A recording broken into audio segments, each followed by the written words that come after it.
আসসালামু আলাইকুম আরহামতুল্লাহ। সুপ্রিয় দেশের সর্বস্তরের জনসাধারণ, নাগরিক সূত্রে ঐক্যের বন্ধনে, হৃদয়ের স্পন্দনে, সকলের সম্পৃক্ততায় আসছে 2026 সাল 1 জানুয়ারি। আগামীকাল আমরা বর্ষবরণ করি। বর্ষবরণ সীমা লঙ্ঘন নয়, ভাবনা দিয়ে বর্ষবরণ, গণনা দিয়ে বর্ষবরণ, স্মরণ দিয়ে বর্ষবরণ। 2025 সালে এই বাংলাদেশের সীমানা থেকে, বিশ্ব পৃথিবীর ভৌগোলিক আলো বাতাস থেকে যত নারী পুরুষ শিশু দুনিয়া ছেড়ে চলে গেছে, তাদের পরিবারে ইতিহাস হয়ে থাকলো 2025। হয়তো কেউ বাবা হারিয়েছে, মা হারিয়েছে, স্ত্রী সন্তান প্রিয়জনকে হারিয়েছে। 2025 তাদের কাছে কষ্টকর।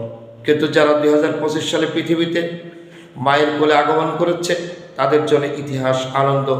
তাদের সালটা 25 সালই থাকবে। যতকাল 25 সালের আগন্তুক ব্যক্তিটা পৃথিবীতে থাকবে, তার জন্ম তারিখ, ডেট অফ বার্থ 2025ই থাকবে। অনুরূপভাবে এই 2026 সাল নতুন বৎসরে কে দুনিয়া ছেড়ে চলে যাবে, কার ঘরে ইতিহাসের পাতায় লেখা থাকবে, কে দুনিয়ার দুর্ঘটনায়, কে দুনিয়ার সংসার জীবনের পরিসমাপ্তি ঘটে যাবে, কে কোন মায়ের কোল খালি করে চলে যাবে, কে কোন স্ত্রী থেকে বিয়োগ হবে, সমস্ত কিছু আগামী বৎসরের জন্য। অতএব ভাবনা দিয়ে বর্ষবরণ, চিন্তা দিয়ে বর্ষবরণ, শোক দিয়ে বর্ষবরণ, আনন্দ দিয়ে বর্ষবরণ। পাপ গুনাহ, অন্যায় অপরাধ, গান বাজনা, ডিজে বক্স, অশালীনতা দিয়ে বর্ষবরণ করে আসলে উপলব্ধিতে কাজে হয় না। তাই আল্লাহ পাক যেন আমাদের সকলকে, আমাদের যে বয়সে আছি, আমাদের 25 সাল বিদায় হয়ে যাচ্ছে, মানেই 26-এ নতুন একটা গণনা আসবে।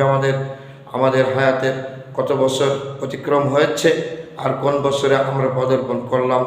আল্লাহ যেন দেশ, বিশ্ব, বাংলাদেশ, প্রতিটা ব্যক্তি, পরিবার, হৃদয়ে বর্ষবরণের সেই উপলব্ধি, ধারণাটুকুন দান করেন।